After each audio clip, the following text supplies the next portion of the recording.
जितना नजदीक जाओगे आप, फील्ड का स्ट्रेंथ क्या होता है, ज्यादा होता है। Now how can I explain this? It is evident from the field lines होंगी, इनवर्ट्स होंगी, किस एंगल पर होंगी, देखो मेरा बच्चा कैसे एक्सप्लेन करेंगे। अस्सलाम वालेकुम my dear students, this is your Rafeen sir. I welcome you in Aagaz series for class 11th. So today we will be discussing part 2 of most important and expected questions as far as your board exams are concerned. बेटे जैसा कि part first में हमने 2 questions already देखे हुए हैं, in this part we will be discussing the rest questions. Without any delay, let's get started. So our question number 3 is, we have to discuss superposition principle for electric forces due to number of point charges, and then we have to find out an expression for electric force on test charge. हमको superposition principle देखना है. What superposition principle is all about? How can we represent the resultant force on any test charge in vector form and in magnitude form also? Okay, so how can we discuss this? So सबसे पहले आपको पता होना चाहिए, जो भी हमारे पास superposition principle होता है, सुपरपोजिशन प्रिंसिपल कब हमको लगता है? Superposition principle is applicable whenever we are interested in calculating the electric force due to number of point charges. By number of point charges I mean more than 2. जब 2 से ज्यादा point charge मेरे बेटे होंगे तब जाके मैं सुपरपोजिशन प्रिंसिपल का यूज कर सकता हूं, क्योंकि we know in 2 point charges हमने ऑलरेडी देखा है, there is only one force.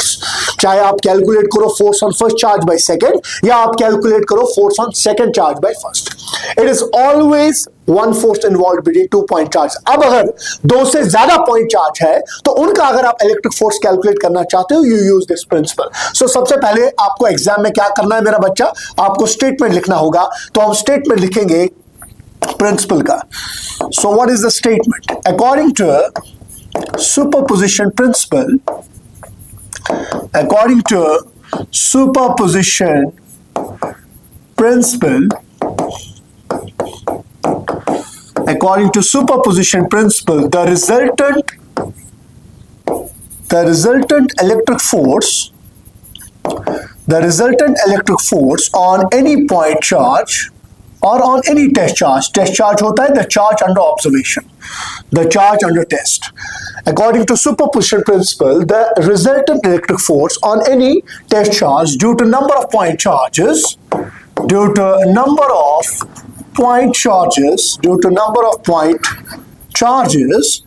is equal to, किसके बराबर है मेरा बच्चा? is equal to vectorial sum of all the forces. जितने भी फोर्सेस उस टेस्ट चार्ज पे एक्ट करेंगे, बाकी चार्जेस की वजह से जितने भी फोर्स उस टेस्ट चार्ज पे एक्ट करेंगे, उन सारे फोर्सेस को मेरा बच्चा निकालना है. उसके बाद क्या करना है? उन सारे फोर्सेस का वेक्टर सम करना है. ठीक है ना? It is equal to vectorial sum of all the forces exerted by the charges is equal to vectorial sum of all the forces exerted by the charges individually. Vectorial sum of all the forces exerted by the charges individually. So that is, अगर मैं आपको ऐसे दिखाऊं मेरा बच्चा, if there is point charge Q1, if there is point charge another Q2, if there is another point charge Q3, so on. ऐसे ही मेरा बच्चा बहुत सारे point charge होंगे. तो अगर बहुत सारे point charges है and I have been asked to calculate the electric force on suppose this point charge, अगर मुझे इस test charge पे फोर्स कैलकुलेट करना है तो सुपरपोजिशन प्रिंसिपल बोलता है आपको जितने भी चार्ज है उन चार्जेस की वजह से इस पे अलग अलग फोर्स निकाल दो.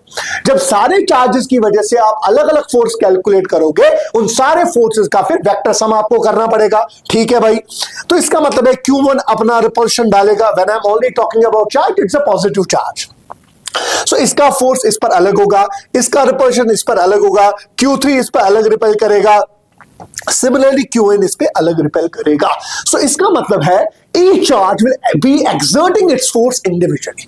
हर कोई चार्ज मेरा बच्चा फोर्स टेस्ट चार्ज पे अलग अलग डालेगा. तो जब हर कोई चार्ज फोर्स अलग अलग डालेगा, उन सारे अलग अलग फोर्सेस को मेरे बेटे अलग अलग कैलकुलेट कीजिएगा, फिर उन सारे फोर्सेस का रिजल्टेंट निकालिएगा. You will get the total force acting on the test charge. So if I will write it mathematically, net force on Q0 will be equal to F01 vector plus F02 vector plus F03 vector so on to F0n vector. This is the equation. What do you mean by F01? It's force on Q naught by first charge. F02, force on Q naught by second charge. F03, force on Q naught by third charge. F0n, force on Q naught by nth charge. तो इसका मतलब है जितने भी आपके पास test charges, जितने भी आपके पास चार्जेस अवेलेबल होंगे, उन सारे चार्जेस की वजह से इस टेस्ट चार्ज पे अलग अलग फोर्स डालेगा और उन सारे फोर्सेस का आपको वेक्टर सम करना पड़ेगा। तो बताइए मेरा बच्चा, मुझे एक चीज बताइए, क्या हर कोई चार्ज अपना अपना फोर्स इंडिविजुअल लेवल पे डालेगा? बिल्कुल जी डालेगा। हर कोई चार्ज अपना अपना फोर्स इंडिविजुअली डालेगा, बाकी चार्जेस की प्रेजेंस या एब्सेंस उस फोर्स पे इफेक्ट नहीं करेगा। So if I want to pen this down, Q1 कितना दूर होगा इससे, वो होगा R01, Q0 कितना दूर होगा, होगा R02, Q0 Q3 कितना दूर होगा Q0 से R03, Qn कितना होगा R0n. So how can I write this force? वो आएगा 1 by 4 pi epsilon naught Q0 Q1 divided by R01 square. ये डायरेक्शन के लिए R01 cap plus 1 by 4 pi epsilon naught, शाबाश, come on, Q0 Q2 divided by R02 square R02 cap plus 1 by 4 pi epsilon naught Q0 Q3 divided by R03 square R03 cap. Last में आएगा 1 by 4 pi epsilon naught Q0 Qn divided by R0n square R0n cap. This is your equation for superposition principle. तो अब अगर आप इसको मेरा बच्चा और तरीके से रिप्रेजेंट करना चाहते हो और इसको फाइन रिप्रेजेंटेशन करना चाहते हो आप, so how can you pen this down, ठीक है ना? तो आप इसको कैसे कर सकते हो? आप इसको ऐसे लिख सकते हो, net force, okay, net force on this Q naught can be written as, it can be written as, come on, it can be written as net force on Q naught can be मेरा बच्चा written as like this, 1 by 4 pi epsilon naught you can take common, Q naught you can take common, अंदर क्या बचेगा मेरा बच्चा? आपको बचेगा Q1 by R01 square R01 cap, शाबाश, Q2 R02 cap divided by R02 square, Q3 R03 cap divided by R03 square, so on मेरा बच्चा Qn R0n square R0n cap, R0 square ऊपर आएगा R0n cap. So I should be writing it like this, ठीक है ना? So here I should remove this, sorry, so I should be looking it like this, writing it like this, net force on, you know, Q naught 1 by 4 pi epsilon naught Q naught, अंदर बचेगा Q1 R01 cap R01 square plus Q2 R02 cap R02 square, ठीक है ना? so on Qn R0n cap divided by R0n square. This should be my equation. This is net force on Q naught. ये आपका net force on Q naught है, ठीक है मेरा बच्चा? ये इस इक्वेशन को मैं मेरा बच्चा फर्स्ट इक्वेशन रखूंगा, क्लियर है? तो क्या मेरे बेटे मैं ऐसे भी लिख सकता हूं इसको, Q naught divided by 4 pi epsilon not, ठीक है ना?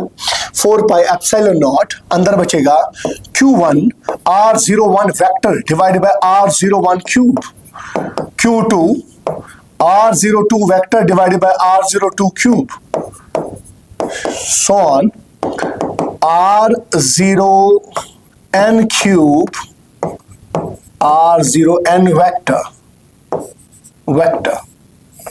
बिकॉज हम पढ़ चुके हैं मेरा बच्चा फ्रॉम वेक्टर्स, यूनिट वेक्टर होता है बराबर vector divided by its magnitude, vector divided by its magnitude. So this is your superposition principle, ठीक है ना? ये आपका मेरा बच्चा सुपरपोजिशन प्रिंसिपल जो है आप ऐसे इसको लिख सकते हो, ठीक है? This is the equation which I was looking after. तो मैंने हर एक चार्ज का अपना अपना फोर्स अलग अलग कैलकुलेट किया, उसके बाद उन सारे फोर्सेस का मैं वेक्टर सम मैंने किया, उसके बाद मैंने आपको ये जो है फोर्स का एक्सप्रेशन लिखा. क्या मैं जनरल लिख सकता हूं इसको, net force on Q naught I will be writing it like Q not by 4 pi epsilon not, obviously it is in vacuum, अंदर लिख सकता हूं summation I runs from 1 to n QI R0I vector divided by R0I का cube.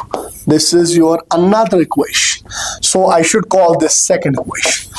This is your superposition principle for and point charges. तो आपने superposition principle simply लिखा, जितने भी आपके पास पॉइंट चार्जेस होंगे हर एक पॉइंट चार्ज का फोर्स अलग अलग निकाल दीजिए, उन सारे फोर्सेस का वेक्टर सम कर दीजिए। आप इसको easily in terms of mathematical form vector form लिख सकते हैं। आप इसको पोजीशन वेक्टर फॉर्म में भी लिख सकते हैं।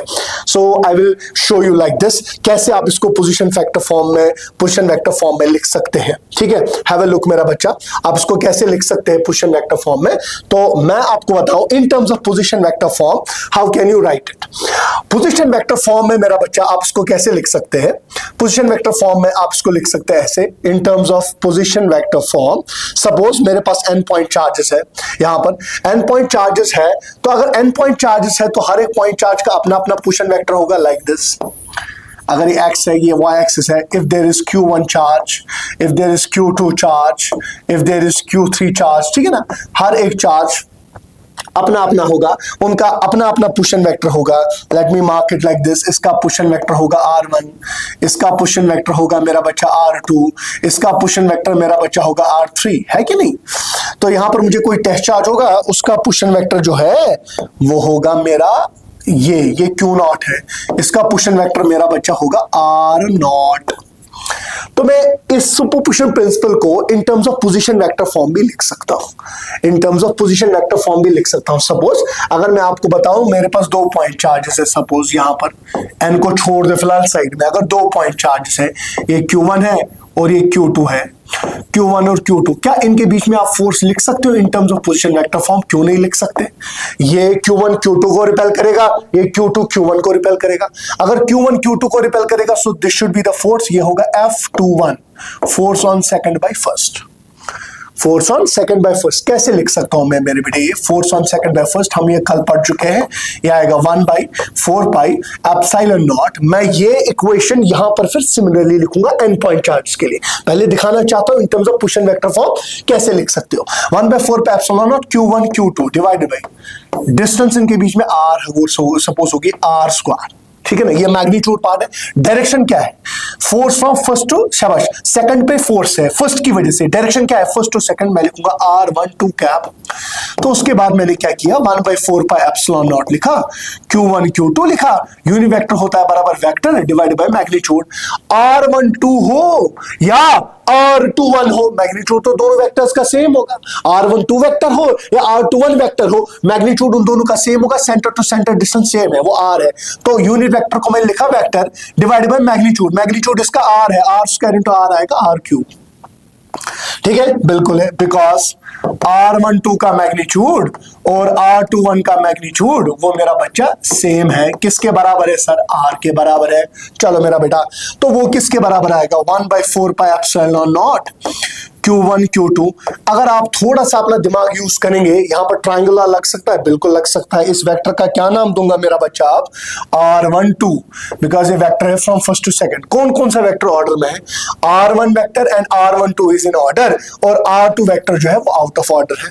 सो ट्रायंगुलर अगर आप लगाएंगे आप बोल सकते हैं इजीली, शाबाश, R1 vector plus R12 vector किसके बराबर है, R2 वेक्टर। ये किस लॉ से आप बोल सकते हो भाई, ट्रायंगल लॉ।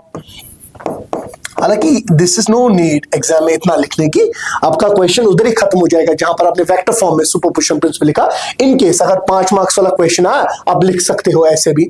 तो R12 वेक्टर को मैं किसके बराबर लिखूंगा, शाबाश, R12 अगर आप ऊपर देखोगे that is R2 minus R1, नीचे भी मैं लिखूंगा शाबाश mod of R2 minus R1 का होल क्यूब। मॉड क्यों, बिकॉज इट्स मैग्नीट्यूड। ये मेरा बच्चा F21 है, F21 force on second by first 1/4 pi epsilon nought Q1 Q2 R2 minus R1 divided by mod of R2 minus R1 का whole cube. ये आपको निकला शाबाश फोर्स ऑन शाबाश सेकंड चार्ज बाय फर्स्ट। अब यहां पर आप देखो, जब आप F21 लिखते हो, चेक द ऑर्डर, जब आप F21 लिखते हो यहां आया R2 माइनस R1, यहां आया R2 माइनस R1। अगर आप force on first by second लिखते फिर क्या आता, शाबाश, स्क्रीन पॉज करके खुद बोलो फिर क्या आता। अगर F12 होता तो यहां पुश एंड वेक्टर फॉर्म में आता R1 माइनस R2, नीचे आता R1 माइनस R2। तो जैसा ऑर्डर यहां होगा वैसा ही ऑर्डर यहां होगा, क्योंकि चार्जेस लाइक है। अगर अनलाइक होगा फिर तो रिवर्स होगा, जब यहाँ F21 होगा या R1 R2 होगा, यहाँ F12 होगा या R2 R1 होगा, तब ऑर्डर रिवर्स होगा बिकॉज फोर्स इज अट्रैक्टिव। तो यहां पर अगर आप लिखना चाहते हो in terms of position vector form, in terms of position vector form, अगर आप पोजिशन वेक्टर फॉर्म में लिखना चाहते हो, ठीक है, superposition principle, superposition principle can be superposition principle can be represented as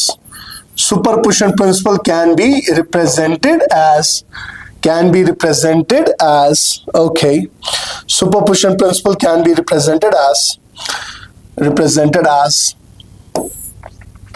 कैसे लिख सकते हो आप? मैं लिखूंगा net force on Q not, तो आएगा F01 plus F02 so on to F0n, जैसा आपने पहले ही बोला F01, F02, F03, F04, F0n।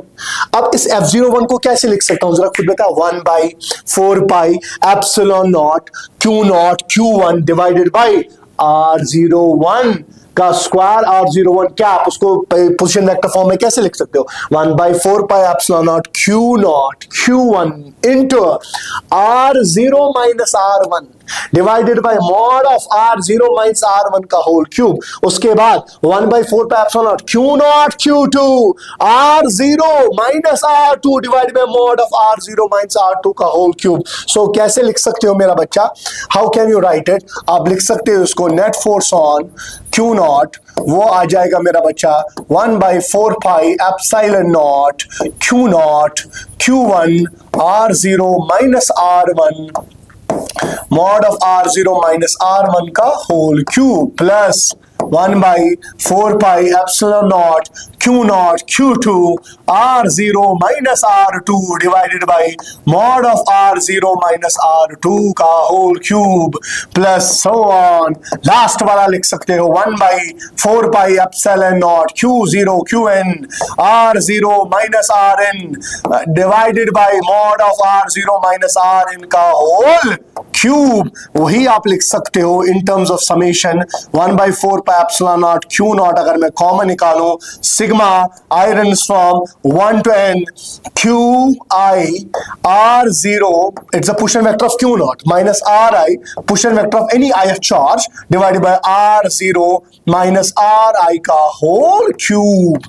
This is your final equation for force on test charge in terms of position vector form. In terms of position vector form, ठीक है? I shall call this fourth equation. इसको fourth equation हम लिखेंगे.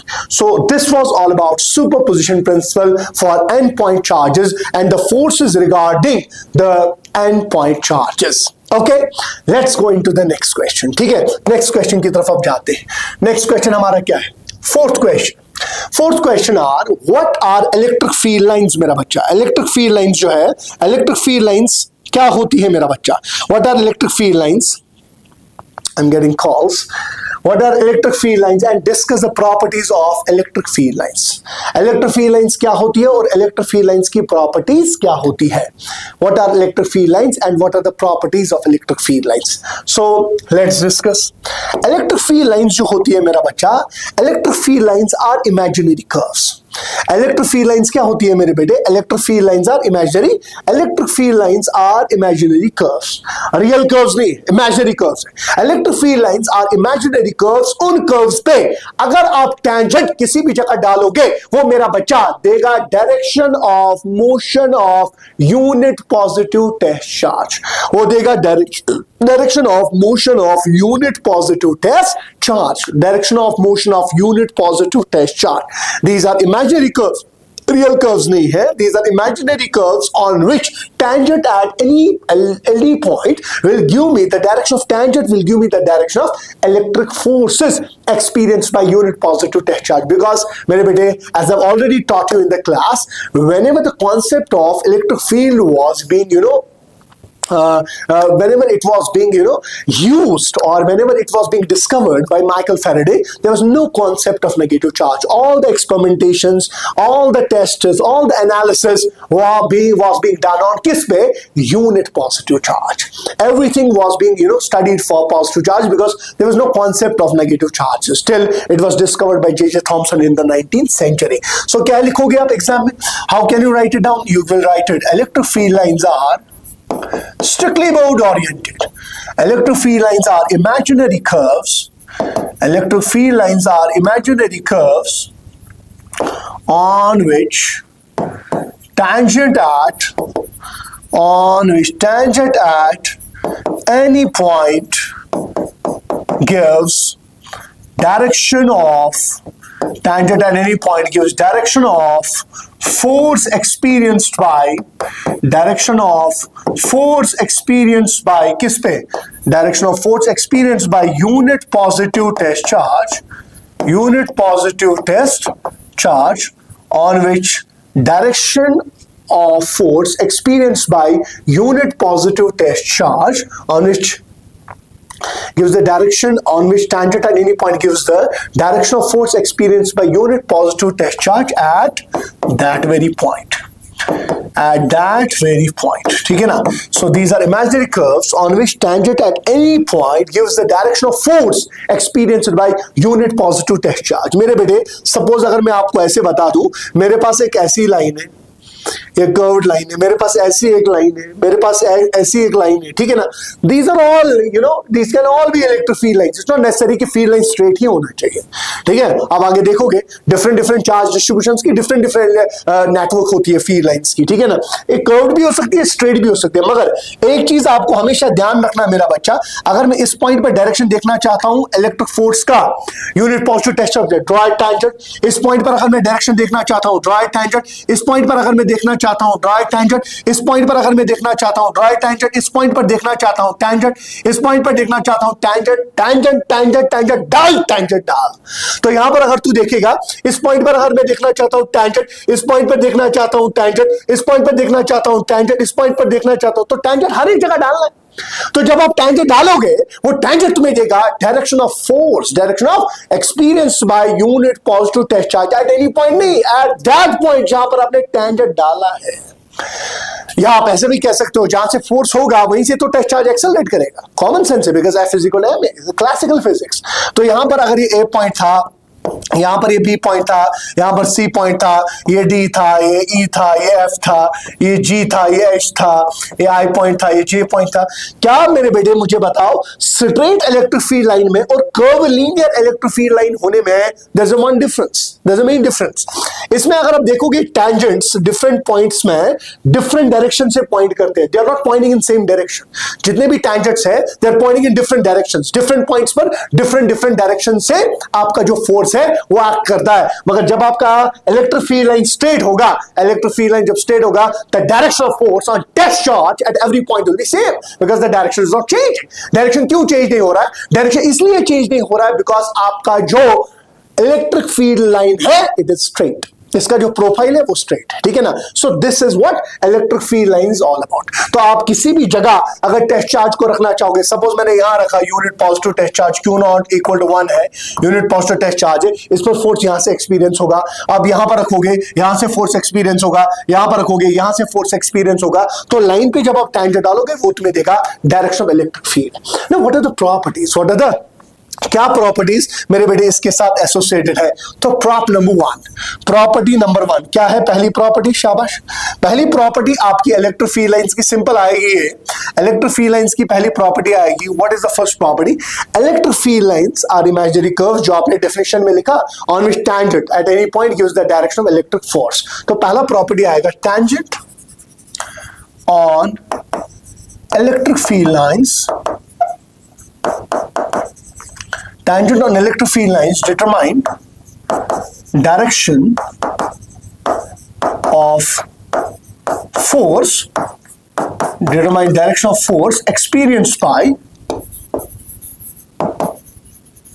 unit positive test charge. Second, these lines are discontinuous. These lines are discontinuous in space. Space geometry में ये जो lines है electric field lines, ये कंटिन्यूटी में नहीं होती। हालांकि एक लाइन इंडिविजुअलिटी में अगर हम देखेंगे, एक लाइन तो कंटिन्यूअस है, बट स्पेस में अगर मैं देखूंगा चार्ज के साथ जितनी भी इलेक्ट्रिक फील्ड लाइंस एसोसिएटेड है, दे आर नॉट कंटिन्यूअस। क्यों? अगर पूरी स्पेस में लाइंस कंटिन्यूअस होंगी ना, then there is a tendency कि लाइंस में overlap, lines can intersect. There may be a tendency if they are continuously present in space. So that's why they are discontinuous. अगर मैं कोई भी charge लूं, whether that is positively charged, whether that is negatively charged, positively charged या negatively charged के साथ जितनी भी लाइंस, एक लाइन तो continuous हो गई, मगर अगर मैं सारी लाइंस को स्पेस में देखूं, वो continuous नहीं होती. There are some gaps. उनमें gaps होती है in order to avoid intersection. Third property, for positive charge, electric field lines, for positive charge, electric field lines are radially outwards, and for negative charge, electric field lines are radially inwards. For a positive charge, electric field lines are radially outwards, and for a negative charge, electric field lines are radially inwards. Positive charge के लिए electric field line जो है वो radially outwards होती है, और negative charge के लिए जो electric field lines है मेरे बेटे radially inwards होती है. You might be knowing, आपने क्लास में पढ़ा हुआ है, मैंने आपको ऑलरेडी पढ़ा हुआ है. इलेक्ट्रिक फील्ड को अंडरस्टैंड करने के लिए there are two type of charges. One is source charge and one is test charge. Test charge already आपको पता है, the charge under calculation, the charge under test, the charge under observation. और दूसरा जो charge होता है उसको मेरा बच्चा हम बोलते हैं source charge. Source charge is that charge which generates field, which produces field. जो charge field को produce करेगा, जो charge field को generate करेगा, exert करेगा, उस charge को हम बोलते हैं source charge. क्या बोलते हैं? As you know, in gravitation आपको वहां पर होते हैं source masses और test masses. सोर्स मास जनरेट करता है ग्रेविटेशनल फील्ड, हालांकि टेस्ट मास का भी अपना फील्ड होता है, बट वो बहुत कम होता है. टेस्ट चार्ज का भी अपना फील्ड होता है, वो बहुत कम होता है, बिकॉज इलेक्ट्रिक फील्ड जो है it's an individual property of charge. Field जो होता है वो चार्ज की इंडिविजुअल प्रॉपर्टी है, मास की इंडिविजुअल प्रॉपर्टी होती है, ठीक है ना, चाहे वो ग्रेविटेशनल फील्ड हो, चाहे वो इलेक्ट्रिक फील्ड हो. मगर जब फोर्सेस की बात होती है ना, वो म्यूचुअल प्रॉपर्टी होती है. रे म्यूचुअल प्रॉपर्टी का मतलब क्या है? चार्जेस दो में से कोई बड़ा हो, किसी का मैग्नीट्यूड छोटा हो, कोई छोटा हो, कोई बड़ा हो, इट डजंट मैटर. जितना फोर्स एक चार्ज दूसरे पे डालेगा, उतना ही फोर्स दूसरे चार्ज का भी पहले चार्ज पे डालेगा. जो इलेक्ट्रिक फोर्स होता है it is a mutual property, मगर जो इलेक्ट्रिक फील्ड होता है it's an individual property of charge. Electric field जो है वो इंडिविजुअल प्रॉपर्टी होता है चार्ज का. सोर्स चार्ज का मैग्नीट्यूड हाई होता है, इसीलिए उसका इलेक्ट्रिक फील्ड पढ़ाया जाता है, क्योंकि वो एप्रिशिएबल है, वो अच्छा खासा है, उसका मैग्नीट्यूड अच्छा खासा है, इट्स एप्रिशिएबल. क्यों? Magnitude of charge is more. Test charge का फील्ड क्यों नहीं पढ़ा जाता? कम ऑन, टेस्ट चार्ज का फील्ड इसलिए नहीं पढ़ा जाता क्योंकि टेस्ट चार्ज का मैग्नीट्यूड कम है. तो जब उसका चार्ज का मैग्नीट्यूड कम है तो इलेक्ट्रिक फील्ड का उसका मैग्नीट्यूड बहुत ही कम होगा, because electric field depends upon magnitude of charge. So आपने बताया for a positive charge electric field lines are radially outwards, and for negative charge electric field lines are radially inwards. ठीक है, I want to show you like this. देखो मेरा बच्चा, अगर ये मेरे पास पॉजिटिव चार्ज है, अगर मेरे पास यहाँ पर नेगेटिव चार्ज है, इसका चार्ज है Q लेस देन 0, यहाँ पर Q है ग्रेटर देन 0. सर ने क्यों बताया इसकी जो लाइंस है field lines, why they are radially outwards? इसकी फील्ड लाइंस क्यों है रेडियली आउटवर्ड्स? ठीक है ना, why they are radially outwards. और यहाँ पर सर ने क्यों बोला दे आर रेडियली इनवर्ड्स? इसका लॉजिक सिंपल है. आपने अभी पढ़ा मेरे बेटे, क्या पढ़ा आपने? जो इलेक्ट्रिक फील्ड लाइंस है इन पे जब आप टेंजेंट डालोगे, इलेक्ट्रिक फील्ड लाइंस पे जब आप टेंजेंट डालोगे, वो क्या दिखाता है मेरा बच्चा? Direction of force experienced by unit positive test charge. खुद फैसला करो. यहां पर अगर आपका सोर्स चार्ज पॉजिटिव है तो what it will try to do, ये टेस्ट चार्ज को रिपेल करेगा कि अट्रैक्ट करेगा? ऑब्वियसली रिपेल करेगा, because we have studied like charge repel करते हैं, unlike charge attract करते हैं, as we have already done in the class. तीसरी इंटरेक्शन भी पढ़ाई. Charged body and neutral body also attract because of induction. यहां पर चूंकि हमको वो डिस्कस करना नहीं है, दैट वोंट बी आस्क, ठीक है, इंडक्शन इलेक्ट्रिसिटी। तो आप याद रखोगे यहां पर पॉजिटिव चार्ज जो है, सोर्स चार्ज है, that is already been discuss in the class. Positive source charge है, ये टेस्ट चार्ज को रिपेल करेगा, और जो आपका नेगेटिव सोर्स चार्ज है, ये टेस्ट चार्ज को अट्रैक्ट करेगा। तो जब ये टेस्ट चार्ज को अट्रैक्ट करेगा तो आप क्या बताओगे मेरे बेटे, यहां पर फील्ड लाइंस की जो डायरेक्शन होगी वो होगी रेडियली इनवर्ट्स, क्योंकि इलेक्ट्रिक फील्ड जो है ये एक स्पेस होती है। क्या होती है? Electric field is a space around the source charge. Electric field is a space around the source charge under which a test charge experiences some type of force. Why I am telling you एक electric field एक space होती है जिसमें test charge force experience करेगा, because जो आपका source charge है वो पॉजिटिव भी हो सकता है, नेगेटिव भी हो सकता है। वो टेस्ट चार्ज को रिपेल भी कर सकता है, अट्रैक्ट भी कर सकता है। अगर आपका सोर्स चार्ज पॉजिटिव होगा, टेस्ट चार्ज को रिपेल करेगा। अगर आपका सोर्स चार्ज नेगेटिव होगा, टेस्ट चार्ज को अट्रैक्ट करेगा। अगर टेस्ट चार्ज को अट्रैक्ट करेगा, लाइंस अंदर होंगी। अगर टेस्ट चार्ज को रिपेल करेगा, लाइंस आउटवर्ड होंगी। I hope you are getting me. Beautiful. यहां पर भी एक स्पेस होगी, एक स्फीयर होगा, एक स्पेस होगी, जिस स्पेस में लाइंस जो है वो मुझे फोर्स देंगी। तो यहां पर लाइंस जो है वो रेडियली आउटवर्ड्स है, और यहां जो लाइंस है वो रेडियली इनवर्ड्स है। Are you getting me? So positive charge के लिए lines outwards, negative charge के lines inwards, because it repels the test charge, it attracts the test charge. Okay.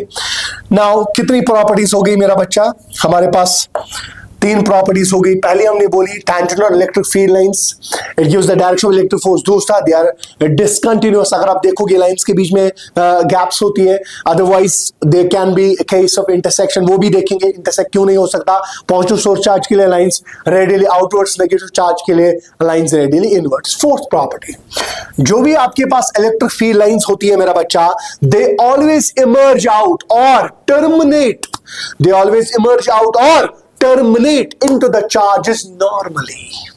Lines हमेशा जब भी किसी भी चार्जड बॉडी से निकलेंगी, किस एंगल पर निकलेंगी मेरा बच्चा? 90 डिग्री पे निकलेंगी। और अगर टर्मिनेट भी किसी चार्ज में हो जाएंगी, अगर टर्मिनेट का मतलब क्या है? एंड भी अगर किसी चार्ज के पास होंगी, इमर्ज आउट अगर किसी चार्ज से होंगी, उनको हमेशा 90 डिग्री पे इमर्ज या टर्मिनेट होना पड़ेगा। तो fourth property will be electric field lines, electric field lines are always normal. Electric field lines are always normal to the surface. Electric field lines are always normal to the surface of charged conductor. Electric field lines are always normal to the surface of charged conductor. किसी भी charged conductor को electric field lines हमेशा normal होती है। charged conductor की अगर मैं बात करूंगा ना, remember this बेटे, in electrostatics से मैं आपको पढ़ा चुका हूँ what's the difference between conductor in electrostatic condition and conductor in electrodynamic condition. difference मेरे बेटे main चीज आप याद रखोगे, जो इलेक्ट्रोस्टैटिक कंडीशन होती है ना चार्ज की, हमेशा इलेक्ट्रोस्टैटिक कंडीशन में charge resides over the surface of the conductor. Electrodynamic condition में चार्ज अंदर रहता है, मगर इलेक्ट्रोस्टैटिक कंडीशन में charge always resides over the surface.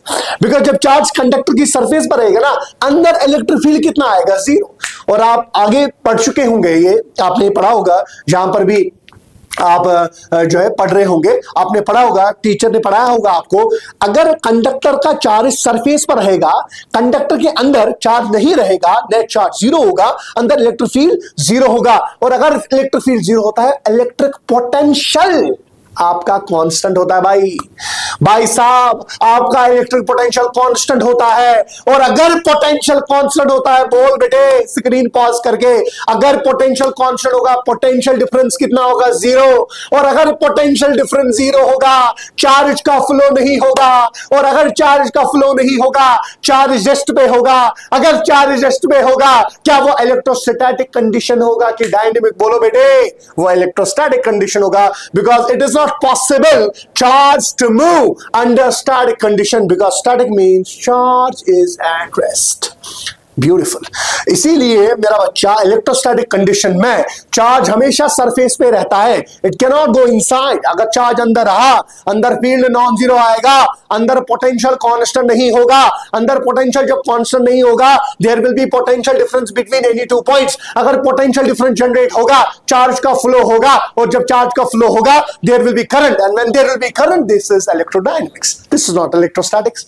तो ओके, जब भी चार्ज इलेक्ट्रोस्टैटिक कंडीशन में रहेगा, उस सरफेस के कंडक्टर की सरफेस पे रहता है। सपोज मेरे पास एक लीनियर चार्ज डिस्ट्रीब्यूशन है, मैंने इस पर भाई साहब पॉजिटिव चार्ज डाला है। लीनियर का मतलब है मेरे पास एक वायर है, मैंने उस पर चार्ज डाल दिया। तो अगर मेरे पास एक वायर है, मैंने इस पर चार्ज डाल दिया, ठीक है ना, मैं आपको बोल रहा हूं इलेक्ट्रिक फील्ड लाइंस ऐसी होंगी आउटवर्ड्स, बिकॉज पॉजिटिव अभी पड़ा, टेस्ट चार्ज को रिपेल करेगा, आउटवर्ड्स होंगी। मगर अगर आप ध्यान दोगे मेरे बेटे, मैं जो ये आउटवर्ड्स बना रहा हूं, मैं किस एंगल पर ये आउटवर्ड्स बना रहा हूं? मैं 90 डिग्री पे बना रहा हूं। इलेक्ट्रिक फील्ड लाइन जो है वो 90 डिग्री पे आउटवर्ड जा रही है, ठीक है। अब आप में से मुझे कोई बच्चा बोलेगा सर अगर मैं इलेक्ट्रिक फील्ड लाइंस पे टेंजेंट डालूं, सपोज मैं यहां पे टेंजेंट डालूंगा सर, यहां ऐसे आएगा, यहां पे टेंजेंट डालो ऐसे आएगा, यहां पे टेंजेंट डालो ऐसे आएगा, यहां पे टेंजेंट डालो ऐसे आएगा। So why you are not representing like this? अगर ये पॉजिटिव चार्ज है, आप ऐसे क्यों नहीं बना रहे हो? Why line can not be like this? ये भी तो सवाल है। Why it cannot be like this? Come on. ऐसे क्यों नहीं हो सकता? अगर ये एंगल थीटा है, why this theta should be 90? Why it cannot be any other angle? It cannot be. What's the reason? अगर आप इलेक्ट्रिक फील्ड लाइन देखोगे, ये वेक्टर क्वांटिटीज है, बिकॉज इन पे टेंजेंट डालोगे ये डायरेक्शन ऑफ फोर्स देगा। इस इलेक्ट्रिक फील्ड को अगर मैं देखूं, ये कंडक्टर के साथ कितना एंगल बनाता है? थीटा बनाता है, अदर देन 90। मैं इसको रिजॉल्व करूंगा। तो अगर इलेक्ट्रिक फील्ड को रिजॉल्व किया जाए मेरा बच्चा, यहां से कौन सा कंपोनेंट आएगा फील्ड का? यहां से आएगा ई कॉस थीटा, और यहां से मेरा बच्चा आएगा E sine theta. So there will be two components of electric field. There will be two components of electric field. Otherwise, exam में you don't need to explain this much, ठीक है? But आपको ये property लिखनी है. They are normal to the surface of conductor. But I'm explaining why this happens. Because इस electric field के दो components होंगे, एक होगा cos, एक होगा sin. ये जो cos वाला component है, क्या मेरा बच्चा e cos theta, क्या ये parallel है conductor को? Yes, it is parallel to the charged conductor. बिल्कुल। और जो ये ई साइन थीटा है, it is perpendicular to the conductor. E cos theta जो है it is parallel, and E sine theta जो है it is perpendicular to the conductor. अगर ई साइन थीटा परपेंडिकुलर है कंडक्टर को, ई कॉस थीटा पैरेलल है, आपने 11th में पढ़ा है, you might have read at your places. Work जो होता है, वर्क होता है एफ डॉट एस, वर्क होता है मेरा बच्चा एफ डॉट एस। जो भी फोर्स किसी भी बॉडी को नॉर्मली एक्ट करेगा, जो भी फील्ड किसी भी बॉडी को नॉर्मली एक्ट करेगा, 90 डिग्री पे एक्ट करेगा, उसका वर्क 0 होता है भाई। कितना होता है? उसका वर्क 0 होता है। तो अगर उसका वर्क 0 है तो विच component out of these two? Because यहां से अगर इलेक्ट्रिक फील्ड का कंपोनेंट है, वहां से फोर्स का कंपोनेंट होगा। बिकॉज फील्ड का मतलब क्या है? फील्ड लाइन का मतलब है उस पर टेंजेंट डालो वो तो फोर्स ही देगा ना। तो यहां से भी एक फोर्स होगा, यहां से भी फोर्स का कंपोनेंट होगा। ये जो ई साइन थीटा का कंपोनेंट है, इसका वर्क मैं लिखूंगा 0। Work done by E sine theta component जो है मेरा बच्चा वो 0 होगा। क्यों होगा मेरे बेटे? वो इसलिए 0 होगा because it acts normally to the surface of the conductor. बचा कौन? कम ऑन, बचा कौन? साइन वाला नहीं बचा। साइन वाले का वर्क 0, कॉस वाला बच गया। क्या कॉस वाला अगर पैरेलल है, ये इसको पैरेलल एक्ट करता है कंडक्टर को, तो कंडक्टर की सरफेस के साथ कितना एंगल बनाता है? 0। तो ये तो चलाएगा कंडक्टर को, ये तो मेरे बेटे कंडक्टर को चलाएगा। So when this component will move the charged conductor, जब ये कंडक्टर को चलाएगा, चलाने की टेंडेंसी रखेगा, क्योंकि इसका वर्क नॉन जीरो होगा, तो इसका मतलब है मेरे बेटे मेरा कंडक्टर रेस्ट में नहीं रहेगा। तो जब मेरा कंडक्टर रेस्ट में रहा ही नहीं, वो तो मुंह में मोशन में आ गया। So when the conductor has been set in motion, it's not electrostatics, it becomes dynamics. ये इलेक्ट्रोडायनेमिक्स बनेगा, जिसकी इजाजत नहीं है मेरे बेटे। क्यों नहीं है इसकी इजाजत? Because we are in electrostatic phase, we are in electrostatic state of the conductor. So this is not possible because work done by E cos theta component जो है वो नॉन जीरो है, which is not possible. NP not possible, ये possible नहीं है। इसीलिए कोई भी कंडक्टर के लिए अगर मैं आपको बताऊं, लाइंस जो है वो रेडियली या तो आउटवर्ड्स होंगी या तो रेडियली इनवर्ड्स होंगी। आउटवर्ड्स होंगी, इनवर्ड्स होंगी, किस एंगल पर होंगी? 90 डिग्री पे होंगी, ठीक है। सो अगर आप देखोगे, this was the fourth property, electric field lines are always normal to the surface of charged conductor. Come on, fifth property. जो भी electric field lines है, they form open loops. Electric field lines form open loops. Electric field lines form open loops मेरे बेटे। You have done everything in the class. Despite session छोटा था मेरा बच्चा, you have done each and every minute thing in the class. ठीक है ना? But this will be strictly precise, you know, as far as board exams are concerned. ठीक है ना? हम यहाँ ज्यादा खींच नहीं करेंगे। ठीक है ना, ज्यादा स्ट्रेच नहीं करेंगे कॉन्सेप्ट को, अदरवाइज 50 क्वेश्चनों में भी टाइम लगेगा कंप्लीट करने में, ठीक है। So but I will make sure कि जो बच्चा इसको देख रहा है वीडियो को, अगर उसने अभी तक कुछ भी नहीं पढ़ा, but he will be very well versed with this की कॉन्सेप्ट क्या है। Electric field lines form open loops. Electric field lines हमेशा ओपन लूप्स बनाते हैं। What do you mean by open loop? कुछ बच्चों को लगता है फिजिक्स में ओपन का मतलब है गोला, गोल होना चाहिए। ओपन लूप और क्लोज्ड लूप में फर्क है। क्लोज लूप इस लूप को बोलते हैं जिसमें इनिशियल पोजीशन और फाइनल पोजीशन सेम होगा। सो जिस भी लूप में, जिस भी मैं बताऊं ट्रेजेक्ट्री में, ट्रेजेक्ट्री का मतलब होता है ना पाथ, जिस भी ट्रेजेक्ट्री में इनिशियल पॉइंट और फाइनल पॉइंट सेम होगा वो क्लोज लूप होता है, क्लोज ट्रेजेक्ट्री कहलाता है। जिसमें इनिशियल पॉइंट और फाइनल पॉइंट सेम नहीं होगा, इनिशियल पॉइंट और फाइनल पॉइंट डिफरेंट होगा, उसको मैं क्या बोलूंगा? उसको मेरा बच्चा मैं क्या बोलूंगा? उसको मैं बोलूंगा ओपन ट्रेजेक्ट्री, ओपन लूप। तो ओपन लूप और क्लोज लूप में क्या फर्क है? Open loops are those paths या those trajectories या curves, those trajectories or curves in which initial and final points are not same. Initial and final points are not same. जब initial और final point same नहीं होंगे ना, उसको मेरा बच्चा हम बोलते हैं ओपन लूप्स। क्या बोलते हैं? क्लोज लूप्स क्या होते हैं? Close loops are those curves in which initial and final points are same. Initial and final points are same. अगर मैं आपको बता दूं what is this, ये लूप क्या है? A point A, B point A, obviously close है, पहले गया ए से बी, फिर गया बी से। What is this? ए से बी, उसके बाद मैंने ऐसे एरो दिखाया, ये भी क्लोज्ड है।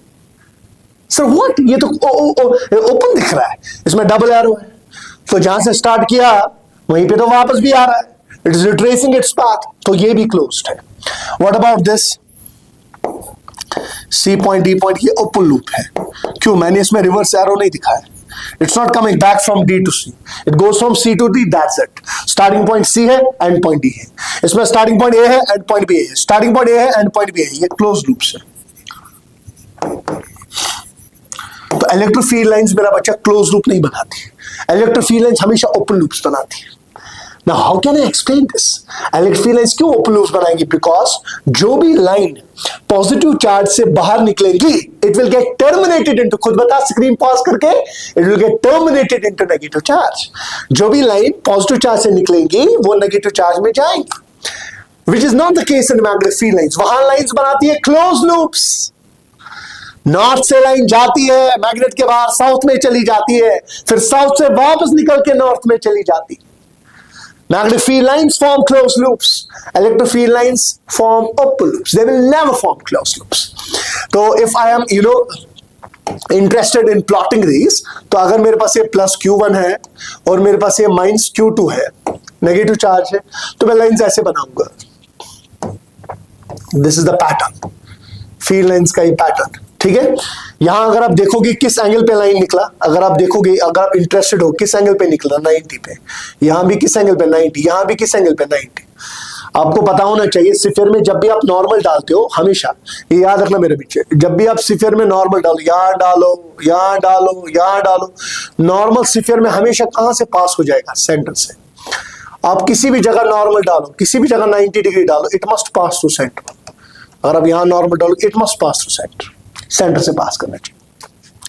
तो यहां से 90 डिग्री पे निकला आउटवर्ड्स, क्यों? ये टेस्ट चार्ज को रिपेल करेगा, यहां 90 डिग्री पे जाएगा, मगर जाएगा अंदर, 90 डिग्री पे जाएगा इनवर्ड्स, क्यों? ये टेस्ट चार्ज को अट्रैक्ट करेगा, ये टेस्ट चार्ज को रिपेल करेगा। Electric field lines form open loops, these are open loops, these are open loops, ठीक है ना। सिक्स्थ प्रॉपर्टी, जो भी आपका इलेक्ट्रिक फील्ड लाइन है, कितनी इलेक्ट्रिक फील्ड लाइंस किसी भी चार्ज के साथ एसोसिएटेड होंगी, वो डिसाइड करेगा चार्ज का मैग्नीट्यूड। कितनी इलेक्ट्रिक फील्ड लाइंस किसी भी चार्ज के साथ होंगी एसोसिएटेड, वो डिसाइड करेगा उसका, कौन डिसाइड करेगा? वो डिसाइड करेगा उसका मैग्नीट्यूड, ठीक है। सो आप लिखोगे 6, the number of electric field lines. The number of electric field lines associated with the charge, the number of electric field lines associated with the charge, number of electric field lines associated with the charge is directly proportional to magnitude of charge. Is directly proportional to magnitude of charge. The number of electric field lines associated with the charge is directly proportional to magnitude of charge. कितनी lines charge के साथ associated होंगी वो decide करेगा बेटे charge का magnitude. अगर charge का मैग्नीट्यूड ज्यादा है ज्यादा फील्ड लाइंस एसोसिएटेड होंगी, अगर चार्ज का मैग्नीट्यूड कम है कम फील्ड लाइंस प्रेजेंट होंगी. ठीक है, सो अगर आप देखोगे नंबर ऑफ फील्ड लाइंस, ऐसे भी कुछ किताबें लिखती है number of field lines is directly proportional mod of Q. Lines अगर ज्यादा एसोसिएटेड होंगी तो इसका मतलब मैग्नीट्यूड चार्ज का ज्यादा है, लाइंस अगर कम एसोसिएटेड होंगी मैग्नीट्यूड चार्ज का कम है. और एक और चीज, अगर चार्ज का मैग्नीट्यूड ज्यादा है लाइन ज्यादा तो फील्ड भी ज्यादा होगा. अगर चार्ज का मैग्नीट्यूड कम है लाइन एसोसिएटेड कम है तो फील्ड कम होगा. बिकॉज जो चार्ज है चार्ज ही डिसाइड करेगा लाइंस क्या होंगी और वही डिसाइड करेगा फील्ड कितना होगा. बिकॉज सर ने पहले ही बोला electric field is an individual property of charge. Electric force is not.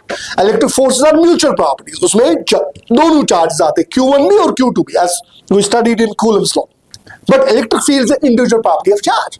Charge की इंडिविजुअल प्रॉपर्टी है ये. ठीक है, तो जितना चार्ज का मैग्नीट्यूड ज्यादा होगा, जितना लाइन ज्यादा होंगी उतना फील्ड ज्यादा होगा, जितना लाइंस कम होंगी उतना फील्ड कम होगा.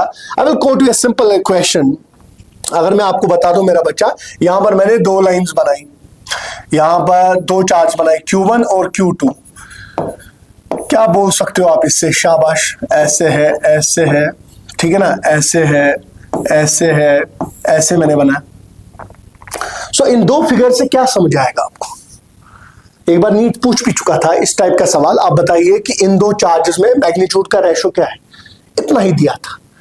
पहला जो चार्ज है वो पॉजिटिव होगा बिकॉज लाइंस आउटवर्ड्स है, टेस्ट चार्ज को रिपेल करेगा. दूसरा जो चार्ज होगा वो क्या होगा? वो इनवर्ड्स होगा. क्यों? Less than. दूसरा जो चार्ज होगा वो नेगेटिव होगा बिकॉज लाइंस रेडियली इनवर्ड्स है. मुझे निकालना था Q1 by Q2 का मैग्नीट्यूड का रेशो. वो how much is Q1 by Q2. तो मैं इजीली बोल सकता हूं यहां पर अगर आप देखोगे इस चार्ज के साथ कितनी लाइंस एसोसिएटेड, 1 2 3 काउंट करो. इसके साथ कितनी लाइंस एसोसिएटेड? 6. डबल. जितनी लाइंस इसके साथ एसोसिएटेड है इसके साथ एसोसिएटेड डबल लाइंस है. तो जब इसके साथ डबल लाइंस एसोसिएटेड है आप बताओगे इसका जो मैग्नीट्यूड होगा ना चार्ज का, इसका मैग्नीट्यूड इससे हाफ होगा मेरा बच्चा. क्योंकि इसके साथ मैंने 3 लाइंस बनाई, इसके साथ 6 लाइंस बनाई, तो जो भी इसका मैग्नीट्यूड होगा इसका 2x होगा. अगर इसका x है इसका 2x है. अगर इसका 1 कूलम है इसका 2 कूलम है माइनस में. अगर ये 5 कूलम होगा ये -10 कूलम होगा. माइनस इसलिए बिकॉज लाइंस इनवर्स है, मैग्नीट्यूड डबल है. तो अगर कोई आपको बताएगा how much is Q1 by Q2 तो मैं डायरेक्ट बोल सकता हूं मेरा बच्चा 1/2. This should be the ratio. Negative ratio में नहीं आएगा because I am taking ratio of mods, magnitudes का ले रहा हूं ratio. So this is how electric field lines associated with charge is decided by the magnitude of charge. This is the 6th property. एक और चीज, अगर मुझे separation देखनी होगी लाइंस के बीच में, 7th प्रॉपर्टी, या स्पेसिंग जो लाइंस के बीच में होगी, spacing between electric field lines, spacing between electric field lines determines the strength और इंटेंसिटी ऑफ इलेक्ट्रिक फील्ड. अगर कोई पूछेगा 7th property, spacing between electric field lines, spacing between electric field lines determines strength of electrostatic field. Spacing between electric field lines determines strength of electrostatic field. Determines strength of electrostatic field. अगर आप electric field lines के बीच में spacing देखोगे वो तुम्हें दिखाएगा electric field की strength क्या होगी. अगर स्पेसिंग ज्यादा होगी फील्ड की स्ट्रेंथ कम होगी. अगर स्पेसिंग कम होगी मेरा बच्चे, शाबाश, स्क्रीन पॉज करके बता, क्लास में पढ़ चुके हो आप. जब स्पेसिंग ज्यादा होगी फील्ड की स्ट्रेंथ कम होगी, जब स्पेसिंग कम होगी फील्ड की स्ट्रेंथ ज्यादा होगी. तो इसका मतलब क्या है? अगर आप देखोगे electric field strength is inversely proportional to spacing between lines. Is inversely proportional to spacing between lines. अगर लाइंस के बीच में ज्यादा स्पेसिंग होगा फील्ड का स्ट्रेंथ कम होगा. अगर लाइंस के बीच में स्पेसिंग कम होगा फील्ड का स्ट्रेंथ ज्यादा होगा. ठीक है. सो फॉर एग्जांपल अगर आप यहां पर देखोगे मैंने अभी बनाया पॉजिटिव चार्ज, इसकी लाइंस मैंने बनाई रेडियली आउटवर्ड्स. अगर आप थोड़ा सा दिमाग यूज करेंगे ना, थोड़ा सा, अगर आप देखोगे व्हाट इज हैपनिंग, चार्जेस के बीच में अगर आप देखोगे स्पेसिंग लाइंस के बीच में बढ़ रहा है, चार्ज के लाइंस के बीच में स्पेसिंग बढ़ रहा है जितना आप दूर दूर जा रहे हो। क्यों? ये आपने क्लास में पढ़ा है। किसी भी पॉइंट चार्ज का जो इलेक्ट्रिक फील्ड होता है मेरा बच्चा, वो होता है के Q by are square.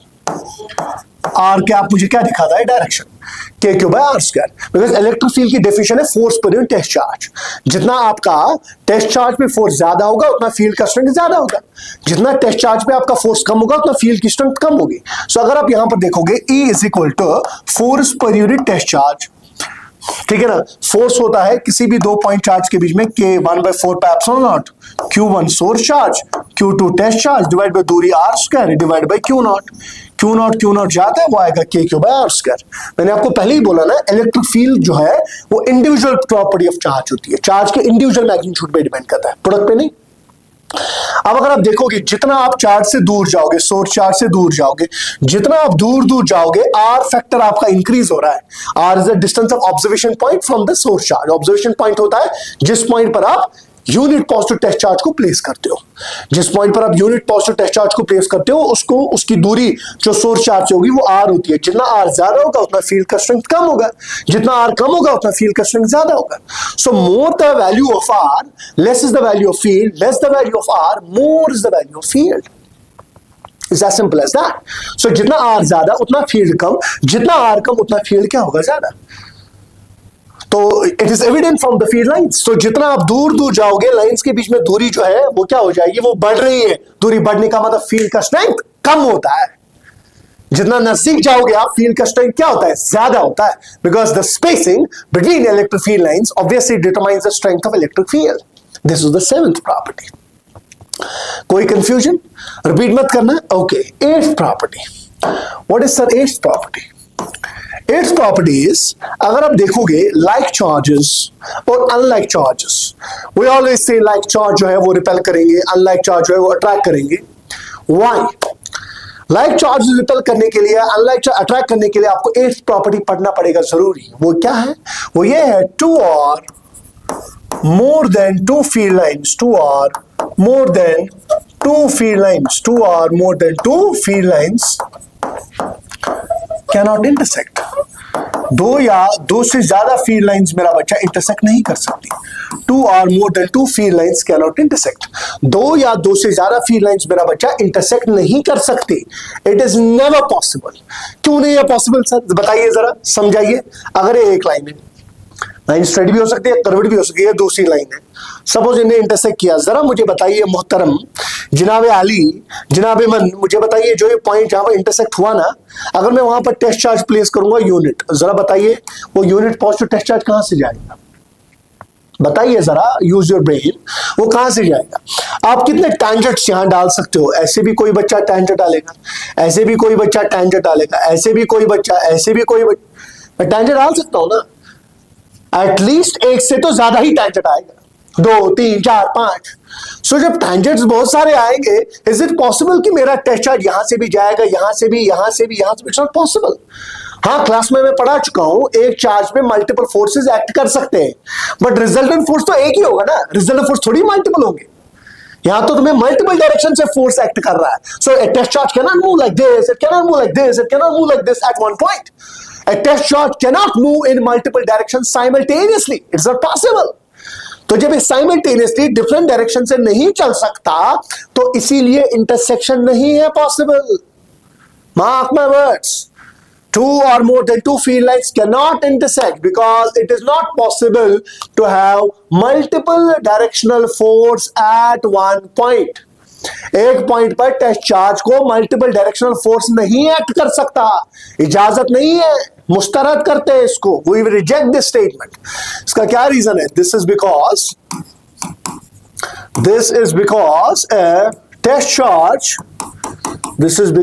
A test charge can't experience, लिख सकते हो ये, a test charge can't experience multi-directional force, a test charge can't experience multi-directional force A test charge cannot experience multi-directional force at one point. एक point पर मेरा बच्चा test charge multiple directional force experience नहीं कर सकता, इजाजत नहीं है इसकी. So this was the 8th property. अब इसी 8th प्रॉपर्टी पे मैं 9th प्रॉपर्टी समझाऊंगा. Like charges repel each other, like charges repel each other, and unlike charges attract each other. Like charges जो है they repel each other, unlike charges attract each other. So what is the mechanism? Why like charge will repel and unlike charge will attract? ऐसा क्यों होगा? Like charge क्यों repel करेंगे, unlike charge क्यों attract करेंगे? बचपन से सुन रहे हैं, it is experimental. Sir can you explain? Yes, we can explain it on the base of field lines. देखो मेरा बच्चा कैसे एक्सप्लेन करेंगे, अच्छे से सुनना मेरे फ्यूचर डॉक्टर्स और इंजीनियर्स. ऐसा मेरा बच्चा, ये दो लाइक चार्ज है, यहां पर चार्ज Q1 है और यहां पर चार्ज Q2 है. I am taking them different in magnitude. So अगर आप देखोगे इसकी जो फील्ड लाइंस है वो आउटवर्ड से, इसकी भी फील्ड लाइंस आउटवर्ड से. बनाइए जनाब आली, outwards outwards outwards outwards outwards, यहां पर भी आउटवर्ड्स. यहां से भी जब मैं आउटवर्ड्स बनाऊंगा so there is a chance that lines can intersect. यहां से भी जब आउटवर्ड्स बनाऊंगा देयर इज अ चांस कि लाइंस इंटरसेक्ट कर सकती है, क्योंकि इसकी जब आउटवर्ड्स आएगी, इसकी जब आउटवर्ड्स आएगी वो तो इंटरसेक्ट करेंगी, बट इंटरसेक्शन की इजाजत नहीं है रे, नहीं है. इंटरसेक्शन की इजाजत नहीं है, क्योंकि एक पॉइंट पर मल्टीपल डायरेक्शनल फोर्स नहीं आ सकता. फिर क्या करें सर? फील्ड लाइंस अपना पाथ जो है, फील्ड लाइंस अपना जो यहां से इसको आउटवर्ड्स निकलना था 90 पे, वो अपना पाथ डाइवर्ज कर रहे हैं, वो अपना पाथ डाइवर्ज कर रहे हैं. This is beautiful. साइंस की बुक्स पे होता है ये बना के, जो प्राइमरी क्लास की साइंस बुक्स होती. सो जो ये फील्ड लाइंस है, इन्होंने अपना पाथ जो है वो चेंज कर दिया, डिविएट कर दिया. क्यों? To avoid intersection. तो जब फील्ड लाइंस ने अपना पाथ जो है वो अवॉइड कर लिया, सो अगर आप यहां पर देखोगे जो बेचारा ये मीडियम है वो फंसा हुआ है. दिस मीडियम, ये मीडियम क्या बोलता है हमें? ये मीडियम बोलता है sir I am under, this medium is under lateral compression. Medium is under, लिखूंगा मैं temporary lateral compression, temporary lateral compression. This medium is under temporary lateral compression. Lateral का मतलब होता है साइड ऑन, साइड ऑन. जो बीच में medium है charges के बीच में, उसमें साइड ऑन कंप्रेशन एक्ट कर रहा है, मगर वो टेम्पररी है. कंप्रेशन क्यों है? पहले जरा इधर देखो, यहां से जो लाइंस आ रही है, यहां से जो, यहां पर अगर मैं डालो टेंजेंट वो ऐसे आएगा, यहां पर अगर मैं टेंजेंट डालू ऐसे आएगा, यहां पर अगर मैं टेंजेंट डालू ऐसे आएगा, यहां पर टेंजेंट डालू ऐसे आएगा, यहां पर टेंजेंट डालो ऐसे आएगा, यहां पर टेंजेंट डालो ऐसे आएगा, यहां पर टेंजेंट डालो नीचे आएगा, यहां पर टेंजेंट डालो नीचे आएगा. तो यहां से और यहां से मीडियम पे कंटिन्यूसली अगर आप देखोगे कंप्रेशन एक्ट कर रहा है. कंप्रेशन एक्ट करने की वजह से मीडियम स्क्वीज हो गया बिटवीन द चार्जेस. मगर हाई इस मीडियम की हालत, ये मीडियम पे जो कंप्रेशन है, it will not remain forever, it will be temporary, because the lines are going up and lines are going down, they are diverging their paths to avoid intersection. Otherwise अगर वो सीधे चलेंगे 90 degree पे सीधे निकलेंगे, there will be intersection. It's not possible. तो जब इन्होंने अब डाइवर्ज किया अपना पाथ, डिविएट किया अपना पाथ अपने पाथ से, जो विच दे वर सपोज्ड टू फॉलो, तो उसके बाद अगर आप देखोगे जो ये टेम्पररी कंप्रेशन है, जो ये दबाव है लेटरल साइड से जो कंप्रेशन है वो टेम्पररी है, क्योंकि कुछ लाइंस ऊपर जा रही है, कुछ लाइन नीचे जा रही है. क्या इन लाइंस का फोर्स टेस्ट चार्ज पे डाउनवर्ड्स होगा? बिल्कुल. क्या इन लाइंस का फोर्स टेस्ट चार्ज पे अपवर्ड्स होगा? बिल्कुल. ये अपवर्ड वेक्टर्स, अपवर्ड फोर्सेस और downward forces, they will cancel each other. Sorry. तो जो भी ये फोर्सेस है वो एक दूसरे पे, शाबाश, वो मीडियम पे जो एक्ट कर रहे थे, मीडियम को स्क्वीज कर रहे थे, मीडियम का वॉल्यूम कम कर रहे थे, वो बहुत कम टाइम के लिए करेगा. बिकॉज अगर आप देखोगे आफ्टर सम टाइम ये कंप्रेशन खत्म हो रहा है, because upward vectors are cancelling downward vectors. Upward forces are cancelling out downward force, because ये फोर्स भी मीडियम पैक कर रहे हैं, ये फोर्स भी मीडियम पैक कर रहे हैं. तो जो ये कंप्रेशन था वो बहुत कम टाइम के लिए है. तो बताइए बच्चा, अगर ये कंप्रेशन कम टाइम के लिए, मीडियम जो है वो स्क्वीज हो गया था, मीडियम का वॉल्यूम कम हो गया था, जब ये कंप्रेशन कम टाइम के लिए, व्हाट विल हैपन, मीडियम अपना वॉल्यूम जो है वो रिगेन करना चाहेगा, मीडियम अपना वॉल्यूम रिगेन करना चाहेगा। सो for that what should medium do, medium अपना वॉल्यूम रिगेन करने के लिए क्या करेगा, अपना वॉल्यूम, क्योंकि कंप्रेशन पहले था, अब जब कंप्रेशन ही खत्म हो गया तो medium will try to regain its original volume. So for that what it will do, medium को अपना वॉल्यूम रिगेन करने के लिए it will push the charges away, they repel each other. Repulsion बचपन से सुन रहे हैं, लाइक चाहे रिपेल रिपेल, अरे भाई साहब क्या फिजिक्स है इसके पीछे, this is the physics batch. So light charges के बीच में आपके पास, शाबाश, वैक्यूम था, आपने लाइंस, आपके पास मीडियम था बीच में, आपने क्या किया, आपने लाइन से पिक्चराइज कर ली, उसके बाद जो मीडियम है उस पर टेम्परेरी कंप्रेशन था, जब मीडियम पे टेम्परेरी कंप्रेशन था, आफ्टर सम टाइम ये कंप्रेशन खत्म हो गया, जब आफ्टर सम टाइम ये मीडियम कंप्रेशन, मीडियम पर जो कंप्रेशन था वो खत्म हो गया, तो मीडियम अपना वॉल्यूम रिगेन करेगा वापस। जब मीडियम अपना वॉल्यूम रिगेन करेगा तो what will happen to the medium, medium जो है अपना वॉल्यूम रिगेन करने के लिए, अपना वॉल्यूम वापस लाने के लिए ये पुश करेगा चार्ज को away, so they mean they repel each other, this will get repelled like this and this will get repelled like this, this should be the force. Screen pause करके बना सकते हो। अगर मैं अनलाइक चार्ज के लिए बनाऊं, so what will be the case unlike charge के लिए, this is plus Q1, this is minus Q2, अभी जैसे दिखाया, इसमें लाइंस आउटवर्ड से रेडियली, यहां पर अगर आप देखोगे इसमें इनवर्ड से, यहां पर आउटवर्ड से, इसमें इनवर्ड से, मगर यहां पर जो बीच में मीडियम है ना, इस मीडियम पे परमानेंट कंप्रेशन होगा। बता क्यों, medium is under permanent compression, बताइए क्यों, क्योंकि लाइंस की डायरेक्शन जो है वो सेम है, जो लाइन पॉजिटिव से निकल रही है वो एंड हो रही है नेगेटिव है, तो medium is under permanent compression. जब मीडियम परमानेंट कंप्रेशन पे, अगर आप यहां पर देखोगे, लाइन पे टेंजेंट डालो, जरा डालो, direction of electric force, line पे टेंजेंट डालो, डायरेक्शन ऑफ इलेक्ट्रिक फोर्स, और सारे इलेक्ट्रिक फोर्स जो है वो सेम डायरेक्शन में।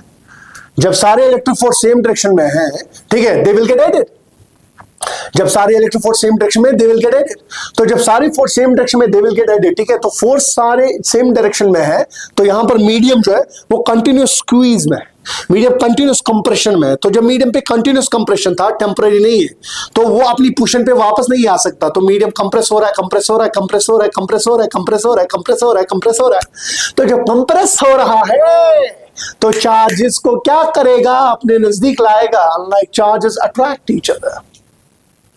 सो दीज वर सम प्रॉपर्टीज, और भी कुछ प्रॉपर्टीज है चार्जेस के साथ जो एसोसिएटेड है, but these 8-9 properties are sufficient. अगर 5 मार्क्स वाला क्वेश्चन आया, right down all these properties, अगर 3 मार्क्स वाला आया तो 5 प्रॉपर्टीज से आप निपटा सकते हो क्वेश्चन को, ठीक है बेटे।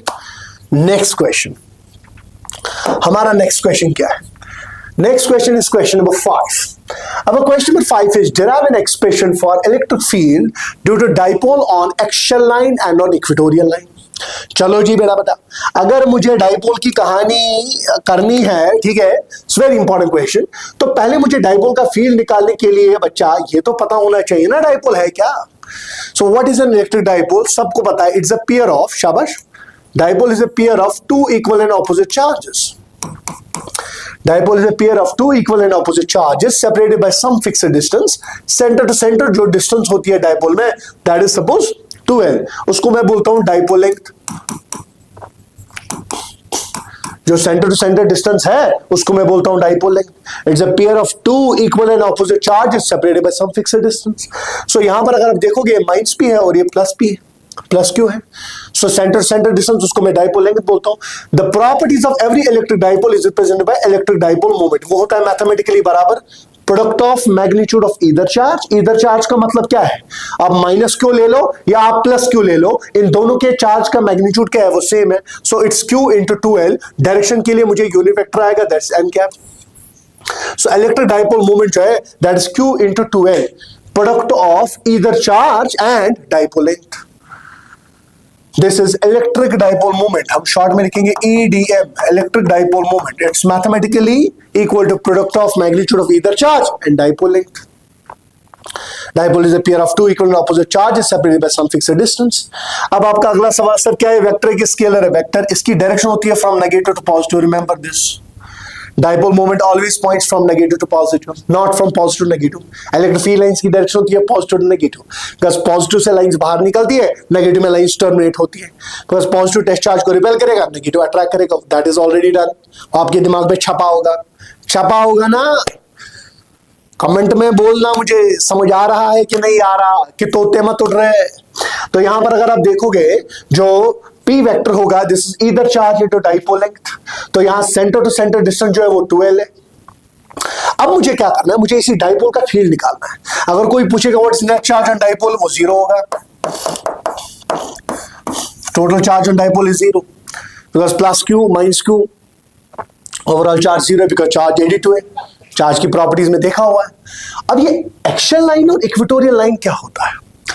एक्सियल लाइन जो है इट्स एन इमेजिनरी एक्सिस, शाबाश नोट किया जाए, imaginary axis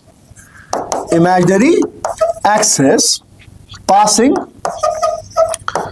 through centre of both charges. Imaginary axis passing through centre of both charges.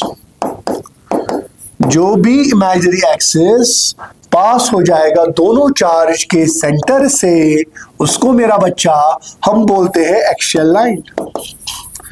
जो इमेजिनरी एक्सिस पास होता है through centre of both charges, उसको हम बोलते हैं एक्सियल लाइन, एक्सियल लाइन। ठीक है, इसका दूसरा नाम है and on position, and on position, because this line is passing through ends of the dipole। ends पे क्या है? चार्जेस है, तो एंड ऑन पोजीशन बोलो या एक्सियल लाइन बोलो। अब दूसरी लाइन है equatorial line, it's an imaginary axis which is right bisector to axial line. आप क्या कीजिए भाई साहब, परपेंडिकुलर बाइसेक्टर डालिए, किस लाइन को? एक्सियल लाइन को। तो अगर आप देखोगे राइट बाइसेक्टर, बाइसेक्ट भी करना है, राइट एंगल भी है, right bisector to axial line, right bisector to axial line या axial line is equatorial line। equatorial line, इस equatorial line का दूसरा नाम है broad side on position। broad side on position because ये position lateral ways है, sideways है। ये end on position थी, end on position passing to centers, तो इसके ऊपर या नीचे। तो अगर आप देखोगे that's equatorial line, broad side on position। अब मुझे पहले जब भी फील्ड निकालना होगा, रिमेंबर दिस, जब भी फील्ड निकालना होगा, field is an individual property of charge. तो कॉन्सेप्ट ऑफ फैराडेज, जहां पर भी आपको फील्ड निकालना है, wherever you are interested in finding out field, वहां पर आप unit positive test charge place करोगे। तो जब आप unit positive test charge place करोगे, वहां पर आप यूनिट पॉजिटिव टेस्ट चार्ज पे देखोगे कितना फील्ड एक्ट कर रहा है, मतलब कितना फोर्स एक्ट कर रहा है। फोर्स अगर ज्यादा होगा, फील्ड ज्यादा होगा, फोर्स अगर कम होगा, फील्ड कम होगा। उसके बाद आप सुपरपोजिशन प्रिंसिपल लगाओगे, जैसा फोर्सेस के लिए होता है वैसा ही फील्ड्स के लिए भी होता है। तो यू कैन कैलकुलेट। तो how can you do it? तो सबसे पहले हम निकालेंगे ऑन एक्सियल लाइन। चलो मेरा बच्चा, minus q plus q, centre to centre distance it is 2L। Dipole का रेफरेंस पॉइंट होता है सेंटर हमेशा। डाइपोल का रेफरेंस पॉइंट हमेशा क्या होता है? Centre. All the distances in dipole are measured from centre of dipole. Okay, मेरा जो ऑब्जर्वेशन पॉइंट है, जो मेरा यूनिट पॉजिटिव टेस्ट चार्ज है, वो कहां पर होगा? एक्सियल लाइन पर, कहीं भी, इधर लेफ्ट साइड राइट साइड को। Suppose this is the observation point, यहां पर आपने प्लेस किया है यूनिट पॉजिटिव टेस्ट चार्ज। इसकी दूरी सेंटर से कितनी है? Small r, small r. अब बताइए मेरा बच्चा, अगर ये डिस्टेंस L है, ये डिस्टेंस भी L है, तो सेंटर से, इसके सेंटर से ये दूरी कितना होगा? यहां से यहां तक तो R है, ये L है, R माइनस L होगा। और इसके सेंटर से इसकी दूरी कितनी है? यहां से यहां तक R है, ये होगा प्लस L। तो आप लिखोगे let us consider P as observation point lying on, observation point हो गया, the point under test, lying on axial line of dipole, lying on axial line of dipole at distance of r units from center of dipole moment p, of dipole moment p vector. उसके बाद bye superposition principle. जरा बताइए P point पर कितने field होंगे? 2 होंगे obviously. क्यों होंगे 2? जरा बताओ। इस प्लस क्यू का अपना फील्ड होगा, इस माइनस क्यू का अपना फील्ड होगा, उन दोनों फील्ड्स को सुपर इंपोज करना है। तो अगर आप देखोगे ये प्लस क्यू क्या करेगा टेस्ट चार्ज को, शाबाश फिगर बताइए, ये प्लस क्यू करेगा टेस्ट चार्ज को रिपेल, इसको मैं रखूंगा E1 वेक्टर। ये माइनस क्यू करेगा टेस्ट चार्ज को अट्रैक्ट, इसको रखूंगा E2 वेक्टर। तो मैं लिखूंगा net field at point P वो आएगा E1 vector plus E2 vector. Point charge का फील्ड ऑलरेडी बताया, इट्स के क्यू बाय आर स्क्वायर। बताइए इसका फील्ड यहां पर कितना होगा? के means 1/4 pi epsilon not Q divide by r. इसकी इस प्लस क्यू की दूरी इससे कितनी है? आर माइनस एल का होल स्क्वायर। डायरेक्शन के लिए आई कैप। क्लियर बच्चा? Very good sir. इसका बताइए यहां पर के we always take magnitude of charge q, plus minus मुझे डायरेक्शन दिखाता है। इसकी दूरी कितनी है इससे? R plus l whole square. ये अट्रैक्ट करता है इसको, तो इसकी डायरेक्शन क्या होगी? I k minus side, minus side. Can I take anything common? K Q I क्या भी कॉमन निकाल, अंदर बचेगा 1/r माइनस एल का square minus 1/r plus l का स्क्वायर। सही है? के क्यू आई कैप कॉमन, ये 1/r minus l whole square plus minus minus आएगा, it's this k Q I. यहां पर इफ यू सॉल्व इट वो आएगा a प्लस बी का whole square minus a minus B का whole square divided by a plus B into a minus b. ठीक है ना? इसका होल स्क्वायर है। क्यों है होल स्क्वायर? देखो मेरा बच्चा, जब इन दोनों को नीचे मल्टीप्लाई करेंगे, इसको और इसको दोनों को मल्टीप्लाई है, दोनों का स्क्वायर चढ़ा दी। ओके क्या हो जाएगा? What will be net field? Net field at point P वो निकलेगा K Q I a plus B का whole square, a square plus B square plus 2ab minus a minus B का whole square, a square plus B square minus 2ab। नीचे a plus B into a minus B, r plus L into r minus L, वो आएगा r square minus L square, a square minus b square का whole square. This and this will go, this and this will go, ये और minus minus plus हो जाएगा, वो आएगा k Q 4rl आई cap. 4rl कहां से आया? 2rl minus minus plus 2rl plus 2rl 4rl divide by r square minus L square का होल स्क्वायर। ये आपको आएगा net field at point P, net field at point P।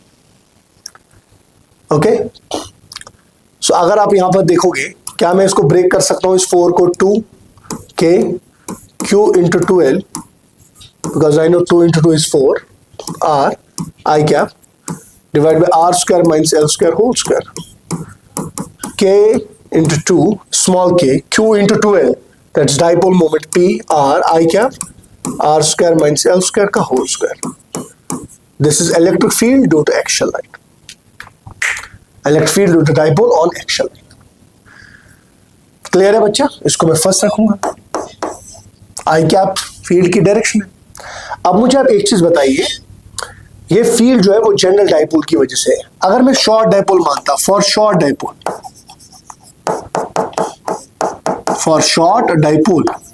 Dipole तब short कहलाता है, ठीक है? आप स्क्रीन पॉज करके देख सकते हो रिवर्स में।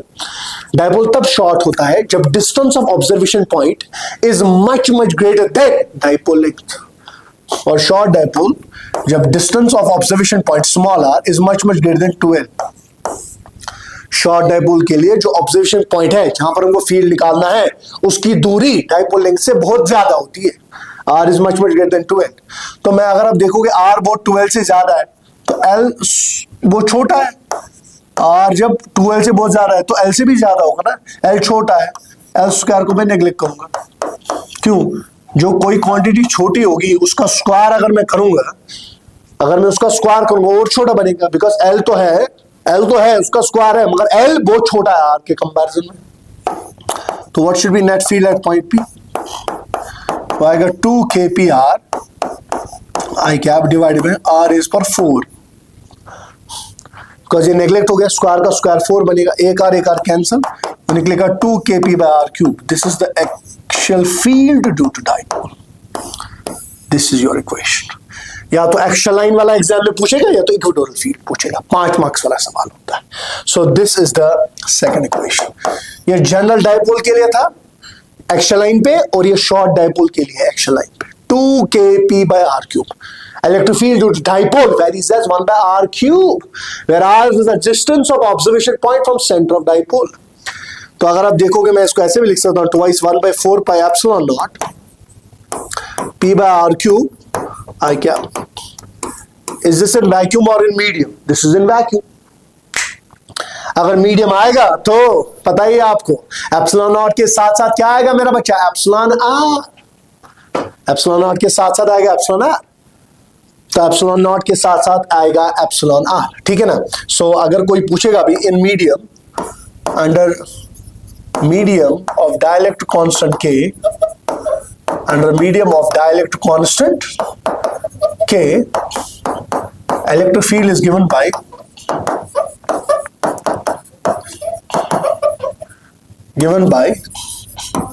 net field at point P आएगा twice 1 by 4 pi epsilon naught epsilon r p by r cube I cap।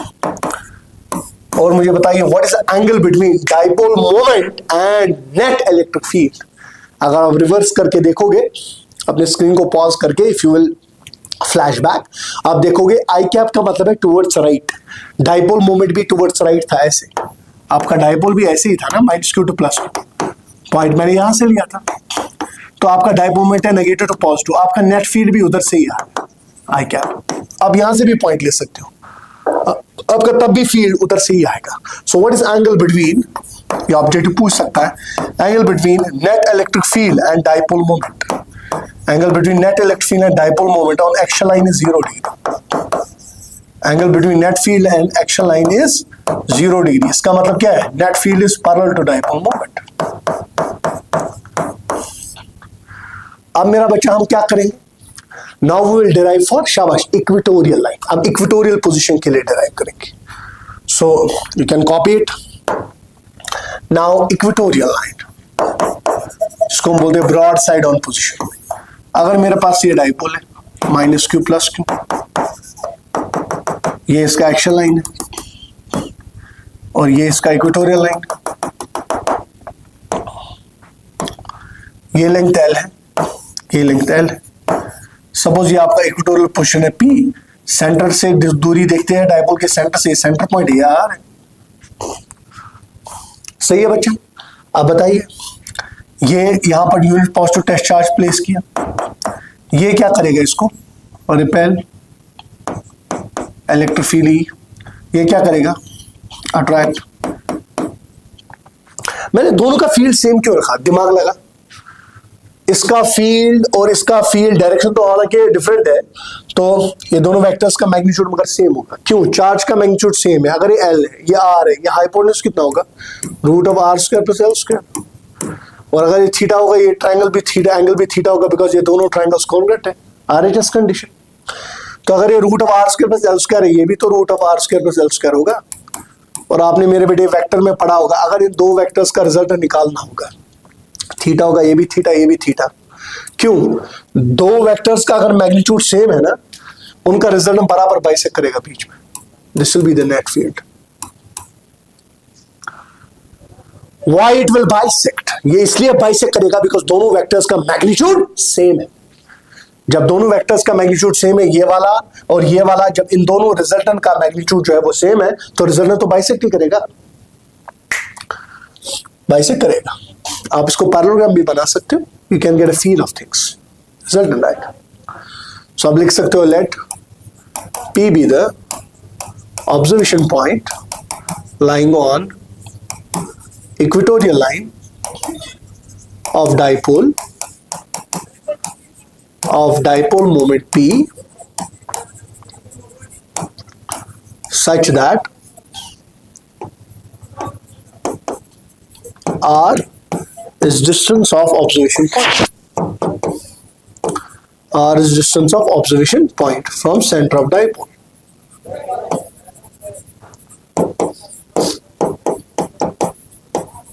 So अगर मैं आपको बता दूं मैग्नीट्यूड जो E का है मॉड ऑफ E, इसका मैग्नीट्यूड भी यहां पर E, इसका भी मैग्नीट्यूड E, खाली फर्क डायरेक्शन में। ये अट्रैक्ट करेगा टेस्ट चार्ज को, ये रिपेल करेगा। वो आएगा के क्यू, पॉइंट चार्ज का फील्ड होता है के क्यू बाय आर स्क्वायर। ये दूरी कितनी है? Root of are square plus L square का whole square, k Q by are square. वो कितना आएगा? K Q by are square plus L square. I will call this first. There are two approaches by which you can do it. आप इन दोनों का result निकालो parallelogram law से, या आप इसको रिजॉल्व करो। रेजोल्यूशन से आसान हो जाएगा करना। क्यों? ये अगर E है, E का यहां से कौन सा कंपोनेंट होगा? E cos थीटा, ऊपर से आएगा E sin थीटा। इस E का यहां से भी अगेन होगा E cos, और नीचे से सिमिलरली होगा E sin। क्योंकि E का मैग्नीट्यूड सेम है, साइन और साइन कैंसिल हो जाएगा। यहां से कितने cos आ जाएंगे? 2। तो मुझे बता सकते हो बेटा what should be net electric field at point P? Point P पे जो net electric field आएगा वो आएगा 2E cos theta minus I left side। एक का cos दूसरे का cos minus I।